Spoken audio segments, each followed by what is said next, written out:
All right, Brittany, thank you. A woman living in Flatbush feels like her home is falling apart one crack at a time. We've been following her battle with the construction happening next door to her since March. News 12's Shanice Archer has the latest on what's happening on Hawthorne Street. Shanice. 684 Hawthorne Street appears to be a normal house. Meanwhile, the opera singer living inside says it feels like a death trap. Dust that they've created in my throat. That's why I have to wear this. You know, I'm an opera singer. I can't sing in my own home.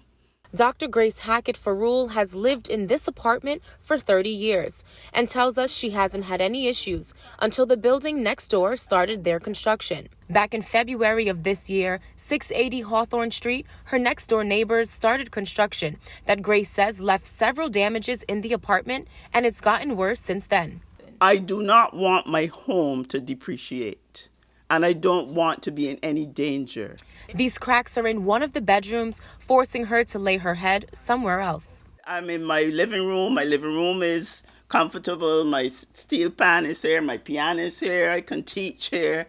I am not going back there. Close to 100 311 complaints have been filed, and the Department of Buildings have been investigating. Back in March, the DOB says they did not have access to 680 Hawthorne Street. However, officials with the agency says they issued a stop work order shortly after getting access to the building that same month.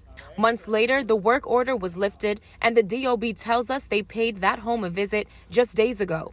The agency tells us a full stop work order was issued on December 6th after an inspection revealed that the building did not have valid construction permits. Farul tells us she hopes this will make a difference. So I should not be going through this. I'm not a person that has reneged on my bills or anything like that. Everything is fine every month. Now, sources tell us the contractor was issued a violation for failure to safeguard the site and could also face a penalty up to $25,000. In East Flatbush, Shanice Archer, News 12. Shanice, thank you. We reached out to the contractor in charge of the work at 680 Hawthorne. We'll let you know when we hear back.